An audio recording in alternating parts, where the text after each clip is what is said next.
வணக்கம். இன்றைக்கி ஜானூஸ் கிச்சனில் சிம்பிளான ஒரு லஞ்ச் பேக்கிங் ரெசிபி. ஒரு 10 நிமிஷத்தில் செஞ்சிடலாம். இதை சாதம் மட்டும் வடித்து வச்சுட்டா இதை 10 நிமிஷத்தில் செஞ்சிடலாம். நான் அதுக்காக ஒரு வெங்காயம், நல்ல பழமான ஒரு தக்காளி, 2 பச்சை மிளகாய், ஒரு சின்ன துண்டு இஞ்சி, 3 பல்லு பூண்டு, கொஞ்சம் புதினா, மல்லி, கருவேப்பிலை இதெல்லாம் பொடியாக நறுக்கி வச்சுருந்தேன்.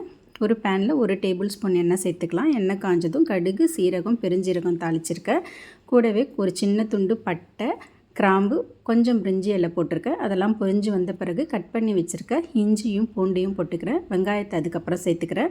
கொஞ்சம் கருவேப்பிலை சேர்த்துக்கிட்டு கட் பண்ணி வச்சுருந்த பச்சை மிளகாவையும் சேர்த்துக்கிட்டு தேவைக்கு தகுந்த மாதிரி உப்பு, 2 சிட்டிகை மஞ்சள் தூள், கலருக்காக கொஞ்சமாக காஷ்மீரி மிளகாய் தூள் போட்டு இதை லோ ஃப்ளேம்லேயே வச்சு ஒரு 2-3 நிமிஷத்துக்கு வதக்கி விட்டுக்கலாம். அதெல்லாம் வதங்கினதுக்கப்புறம் கட் பண்ணி வச்சுருக்க தக்காளியை இந்த மாதிரி கையாலே பிழிஞ்சு விட்டு சேர்த்துக்கலாம். சேர்த்துட்டு நல்லா வதக்கி விட்டுக்கலாம்.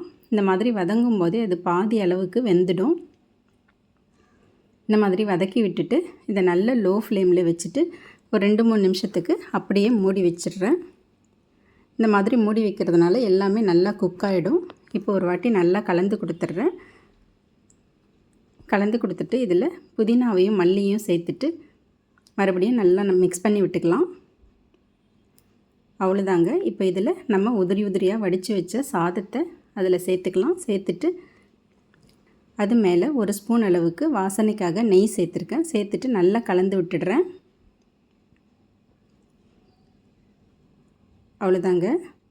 லஞ்ச் பேக்கிங்க்கு ஒரு டொமேட்டோ ரைஸு ரெடி ஆகிடுச்சு. இதை அப்படியே லஞ்ச் பாக்ஸில் வச்சு இது கூட பாயில்டு எக்கு ஒன்று வச்சு ஈஸியாக லஞ்ச் பேக்கிங் வேலையை முடிச்சிடலாம். மதியான நேரத்தில் சாப்பிட்றதுக்கு ரொம்ப டேஸ்ட்டாக இருக்கும்.